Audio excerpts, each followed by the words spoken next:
I turned up at my ex's funeral. People murmured. Then the attorney read the will, and everyone turned it to me. Can you imagine walking into your ex-husband's funeral after a decade of agonizing silence, only for the entire room to fall silent with you, whispering your name like it was a curse? Yeah, that was me. But what happened next? What was revealed in his last will and testament? Trust me, no one saw it coming, especially not the woman who thought she'd replaced me. That morning, as I stepped through the heavy church doors, the air shifted. It was palpable. Conversations died mid-sentence, heads snapped up, and eyes, dozens of them, darted and craned towards me. Some people gasped, a few whispered Leona, like my name was a forbidden word.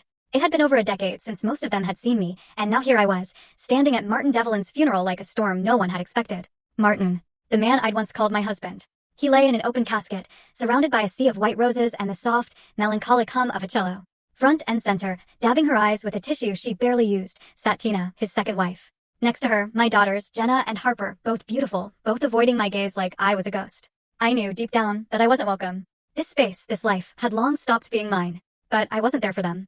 I certainly wasn't there to make a scene. I came because, despite every cruel thing he had done, every whisper he'd tried to silence, Martin had once been my entire world. And a part of me, maybe the strongest part, needed to see this through. Needed to mark the end. As I walked slowly down the side aisle, I could feel the heat of their judgment. People leaned into one another, muttering fragments I caught in the hushed air. Is that her? After all these years, why would she even come? I didn't flinch. Not outwardly.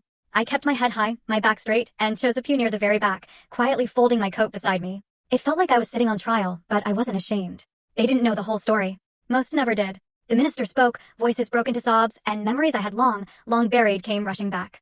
Our first Christmas. The little house we'd built in Charleston. The girls learning to ride bikes in the driveway, their tiny helmets gleaming in the sun. And then, the silence. That thick, suffocating silence that had crept into our last years together.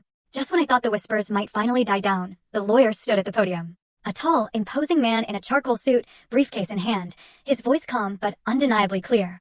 I've been asked to read a section of Martin Devlin's last will and testament, he announced. There was a pause. A pause long enough to tense every single shoulder in the room. He flipped open a folder, cleared his throat, and read, loud enough for all to hear, to Leona Markham. In that instant, every head turned in unison. Every single pair of eyes, including my daughter's, locked onto me. No one spoke. No one blinked. And in that frozen, breathless moment, I realized the real story was only just beginning.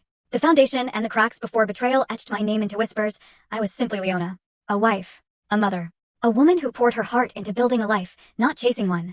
Martin and I were married for 25 years, and full story on the channel. Link below. Click now and watch what happened next.